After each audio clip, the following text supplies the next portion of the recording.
WNBA players were itching to make a statement at the All-Star game, and they made one, just not the kind they were hoping for. With Caitlin Clark sidelined, this was supposed to be their golden opportunity, a moment to show the world that the league isn't riding solely on her shoulders. But instead of seizing it, keep your issues to yourself. You went from a Motel 6 in a sketchy part of town to a Four Seasons in the shopping district. Stop talking. They fumbled it. From the awkward pre-game interviews to the cringeworthy stunts on the court, the whole thing unraveled into a full-blown PR disaster. They had the spotlight, the stage, and the story, but they delivered the wrong message. What should have been a celebration of the league's depth turned into a cautionary tale in real time. And then came the Kelsey Plum incident, the moment things truly spiraled. In a baffling twist, Plum threw Caitlin Clark under the bus completely unprovoked, all while claiming the players were forming a united front. You seriously can't make this stuff up. It was a definition of self-sabotage, a tone-deaf move during a moment that required grace and unity. So now, let's break down this comedy of errors and how this entire weekend did the unthinkable. It proved every one of Caitlin Clark's fans right. But before we dive in, I want to hear your take. Was the game fire or straight up trash? Drop it in the comments, because this was supposed to be the moment, a WNBA showcase on the biggest stage. Let's not forget, last year's All-Star Game in 2024 shattered records with 3.44 million viewers. All eyes were locked in on Caitlin Clark during her rookie season, turning that night into a full-blown cultural event. This year, even bigger setup. Clark named a captain. The game hosted in Indianapolis. Her court, her city, her crowd. The table was set for history.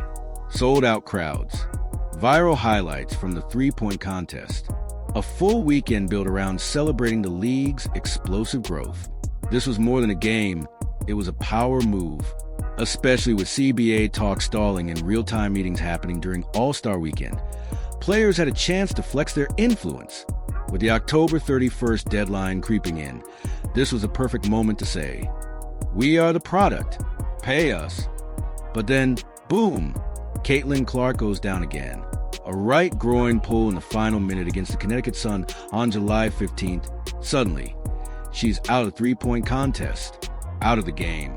I can't imagine, folks, you know how many NBA players can get injured? And the prices would never drop to this low. LeBron James can be injured, Steph Curry could be injured, Kevin Durant could be in, and the prices still will not drop to be this low. $75? Folks, I'm sure there's some high school football teams down in Texas that charge you at least $75 to get to a home game. And the fallout? Immediate, brutal. The get-in price for the All-Star Game in Indianapolis dropped 48%, from $121 to just $64 the moment Clark's absence was announced. Think about that. People who'd already bought tickets were ready to take a massive loss just to avoid watching the top WNBA talent without Caitlin Clark. And it didn't stop there. Even the Fever versus Liberty ticket prices, one of the biggest matchups of the season, dropped as low as $59. Just weeks ago, I couldn't find nosebleeds under $120. Now it's clear, for the third time this season alone, Caitlin Clark's value to this league isn't theoretical. It's fact. Yes, I think, our sports culture, I think so many fans, feel they have the freedom to say whatever they want to us. And unfortunately, there's a lot of nasty things that come with it. At the end of the day, we're here doing our jobs, and they don't have people coming to their jobs saying these nasty things. So, we definitely have to protect the players better. It's unfortunate that it's come to this point, but I know we're going to continue to speak up about it, and we're just trying to play basketball. There isn't a single athlete in any major sport who moves the needle on attendance, viewership, and revenue like Caitlin Clark. No one. And that's exactly what makes this such a brutal, in-your-face reality check for players now demanding more money. Because with Caitlin out of the picture, all eyes turned to them.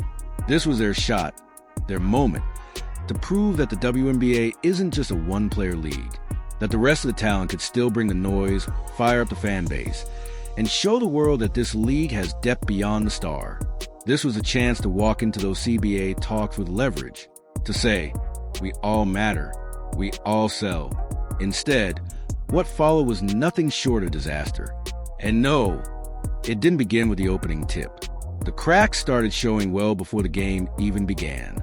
Let's get something straight right now. All-Star games are for the fans, especially the new fans. The ones who are just now tuning in, buying jerseys, posting clips, packing out arenas. They're not just watching. They're investing in the league's future. These are the people who are making it possible for the players to even be in a position to ask for more. The reason there's a CBA battle worth fighting in the first place. But instead of embracing those fans with open arms, we got this mess. Alyssa Thomas, an all-star, essentially got on the mic and complained that fans were being mean. Like what? For a professional athlete. She seems to have completely missed how sports work. Fans aren't always nice. They're loud. They're passionate. They can be harsh. But that's the point. It means they care. That's what comes with being a public figure in a sport that finally has people watching. And the wildest part? She implied no one else gets criticized at their job. Like, tell me you've never worked in customer service without telling me you've never worked in customer service. Completely out of touch. And the internet let her know. And speaking of out of touch, let's talk about the money because it was a major topic this weekend. The ongoing CBA negotiations were front and center, and Angel Reese dropped a soundbite that blew up X.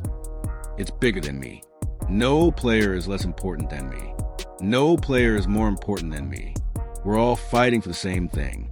We're not going to stop until we get what we deserve. That clip lit a fire under social media.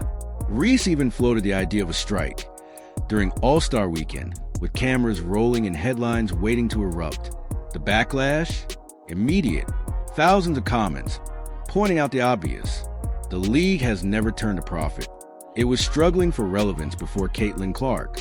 And now, with Angel talking work stoppage, fans are basically daring her to find out her true market value without Caitlin.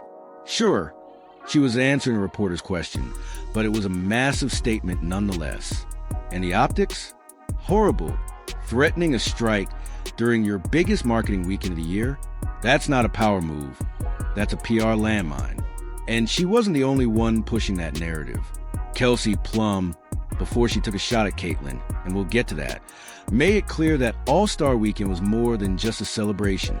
She said the quiet part out loud. This is a platform to show our value. And to her credit, she wasn't wrong. Plum made a solid point. This weekend was supposed to be about winning over hearts, minds, and wallets. But here's the truth. If you want people to buy in, you've got to give them a product worth buying. And that's where the next disaster struck, the game itself.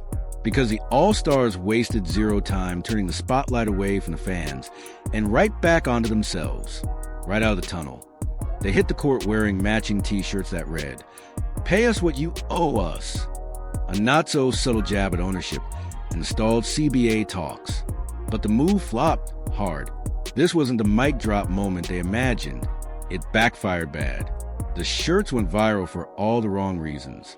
Barstool Sports, Breaking 9/11 Clown World, The Hater Report, every major account picked it up. And the question echoed everywhere. What you actually owed? This league has never been profitable. It's lost money every single year for 3 decades, including $40 million just last season. The only reason there's even discussion about increased pay is because of the new media rights deal, and that deal is being negotiated off the back of a new fan base. A fan base Caitlin Clark brought with her. Those fans, they now outnumber the originals. That's why viewership plummets 55% when Caitlin's not playing. That's why ticket prices drop 50% the second she's injured. Every piece of data proves she's responsible for at least half of the current audience. And that's when the memes started flooding in. Yes, they were photoshopped, but the message landed because fans overwhelmingly agreed. Caitlin Clark is the only player in the WNBA right now who's actually owed anything. And that's the massive miscalculation these players keep making. Casual fans aren't lining up behind the squad. They're not cheering for a vague concept of collective worth. They're here for one player, and she's the reason they even know the league exists. These other players? They can't stand that reality, and worse, they can't even hide it. And now they made a fatal error, assuming fans will automatically take their side just because they're players. That's not how this works. Right now, it's a 3-to-1 ratio. You've got new sports fans, not new to sports, just new to your league, and they're watching. But they're not watching the whole WNBA. Occasionally, they'll check in on other games. Maybe, but for the most part, they're watching Indiana Fever. More specifically, they're watching Caitlin Clark. And the players know that, and it burns them.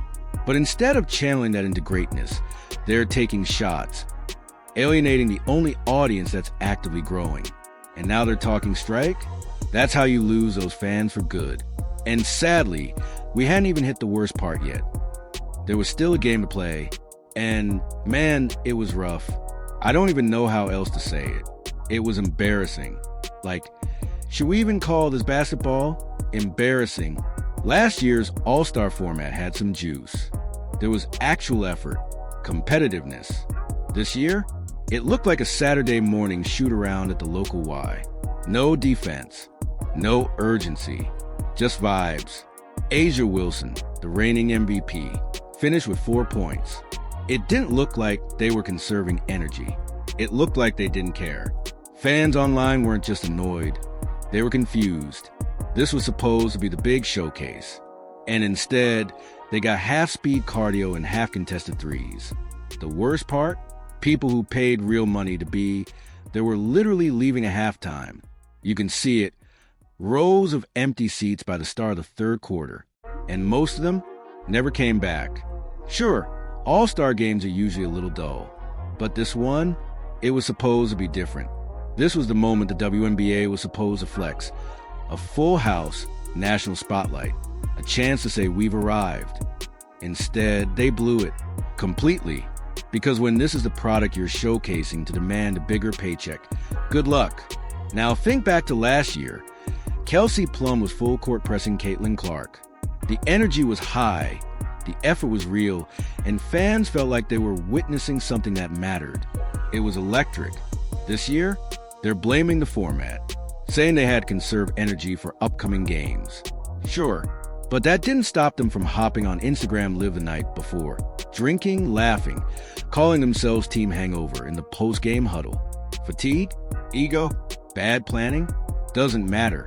The result was the same, a game that was almost unwatchable. A massive opportunity, completely wasted. Because at the end of the day, it's not just fans you need to impress. It's the owners. And trust me, they were watching. And I get it. Players don't want to risk injury in an exhibition. That's fair. But this was also a rare shot to prove something. If they'd gone out there, played hard, put on a show that had the crowd buzzing and the ratings popping, they have had real leverage in CBA talks. That's how you earn respect in a negotiation. Show the product, prove the value. But instead, we got one of the flattest All-Star weekends in recent memory. And just when you thought it couldn't get worse, it did. After the game, after all the t-shirt drama, the dull product, the strike talk, we got one last soundbite to light the fuse. Kelsey Plum at the post-game press conference gave some backstory about those pay us shirts. And yep, she threw a jab straight at Caitlin Clark's team, implying they didn't show up to the meeting about the shirts. That was a very powerful moment, Kelsey Plum said, try and play it off casually. She claimed players didn't know the shirts would be worn, called it a genuine surprise. But then she dropped the line. Not a tattletale, but 0 members of Team Clark were present at that meeting. The timing, the tone, the target, it was obvious. That wasn't a joke. That was a shot, a direct one. And everyone in the room felt it. Even Sabrina Ionescu, sitting right next to her, looked at her like, did you really just say that? Because Sabrina knows exactly how it's going to play, how it'll get clipped, how it'll land with the millions of fans who tuned in for Caitlin Clark and left with one more reason to feel unwelcome. Every day, these WNBA players are getting harder to root for. The jealousy? Blatant. The resentment? Obvious. The digs at Caitlin Clark aren't even subtle anymore. They're doing it with the cameras rolling. Even when she wears her shirt, they still come for her. It's not just tone deaf, it's bad business. Look, I don't care about the t-shirts. Make your point. Fight for your bag. But why take shots at the Golden Goose? Caitlin Clark is the reason y'all are flying private now. You were flying budget before she got here, on an airline that charges for water and smells like highlighters. Now you're sipping champagne in first class and acting like you earned it. I'm sure the locker room vibes were all smiles. But this wasn't just a private moment. This was the All-Star Game, the league's biggest stage of the season. And the way it all played out, it turned a celebration into a PR disaster. Instead of welcoming new fans in, it shoved them out. Instead of showing off your product, it spotlighted the cracks. All it really did was reinforce every stereotype casual fans already held about the league. This is why people say the WNBA feels entitled. Why it's never been financially accountable. Because it's never had to be. All the league had to do, literally, was embrace Caitlin Clark. Embrace the fans she brought. Stop encouraging cheap shots on the court. Stop pushing away your new audience. Just read the room. Because here's the truth. Most people don't think this league has earned a raise yet. Not when half the current fan base didn't even care before Caitlin showed up. Not when you're losing $40 million a year. You were handed a once-in-a-lifetime opportunity. A superstar who brought cameras, crowds, and cash. And instead of building around her, the league and some players are treating her like a threat. All you had to do was ride the wave, improve the product, win people over. But now, with Caitlin sidelined again, all those players who spent All-Star Weekend puffing out their chests and preaching leverage, yeah, they're about to get served a big, steaming plate of humble pie. If you're still here, drop a go in the comments, because that's exactly what you are for sticking around to the end. Thanks for watching.